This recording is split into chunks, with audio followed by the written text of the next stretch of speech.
欢迎收看老挝新闻。今天是2025年9月17日星期三，佛历10月夏初时，万象多云，25到33摄氏度。今天的主要内容有最新外汇报价、股市收盘行情、黄金市场报价、万象燃油价格以及老挝时事要闻。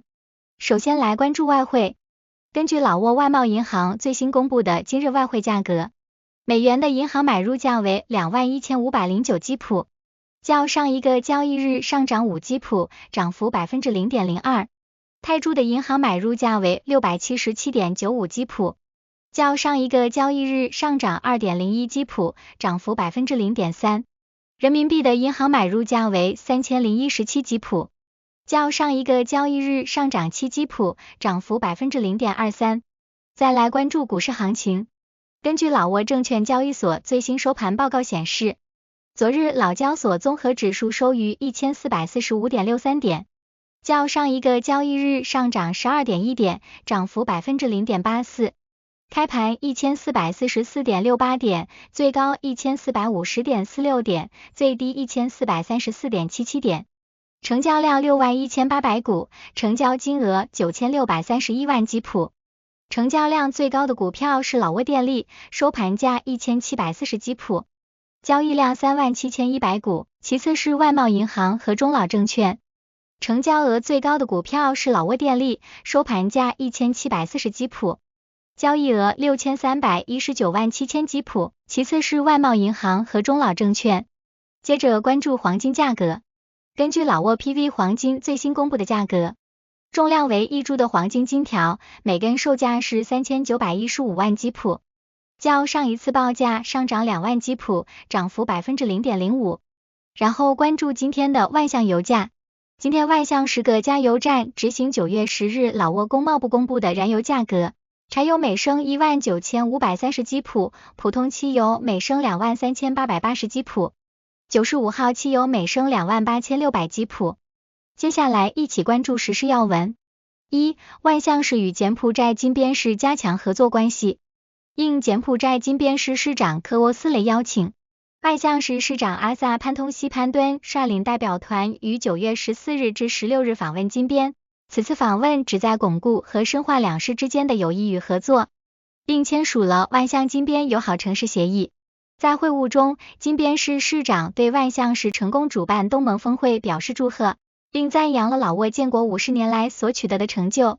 双方各自介绍了城市的经济社会发展情况，并就未来合作方向达成共识，包括推动各部门间的具体项目合作，促进双方企业互通投资，支持文化交流活动，加强城市联盟合作等。2. 占巴塞省波松县启动大型牲畜疫苗接种工作。9月15日，占巴塞省波松县农业与环境办公室联合省基层建设委员会在波松县吉克村和贡村开展了黄牛和水牛等大型牲畜的疫苗接种活动。波松县农业与环境办公室主任维塞皮马森、省农业与环境厅畜牧渔业处处长维拉特曼空等领导和2个村的村民参加了此次活动。此次接种的疫苗包括口蹄病疫苗和牛出血性败血症疫苗，共计为89头黄牛和32头水牛进行了接种。3. 色贡省向市场商家发放商品价格牌。9月16日，老挝发展银行色贡省分行与色贡省工贸厅联合，向色贡省中心生鲜市场内的零售商户发放了商品价格牌。此举旨在推动现代支付方式，并稳定市场物价。色贡省工贸厅副厅长维拉康班塔维表示，此次发放价格牌是为解决当前的经济挑战，确保商品价格稳定，保护消费者和经营者的合法权益，同时避免随意抬高商品及服务价格。价格牌上不仅可以标明商品价格，还带有老挝发展银行的二维码，方便顾客通过现代化方式付款。共有75家商户参与了此次活动。4. 第3届东盟中国建设部长圆桌会议在广西桂林举行。9月15日，第3届东盟中国建设部长圆桌会议在中国广西桂林市举行。会议由中国住房和城乡建设部部长李宏主持，来自东盟11个国家的代表参加。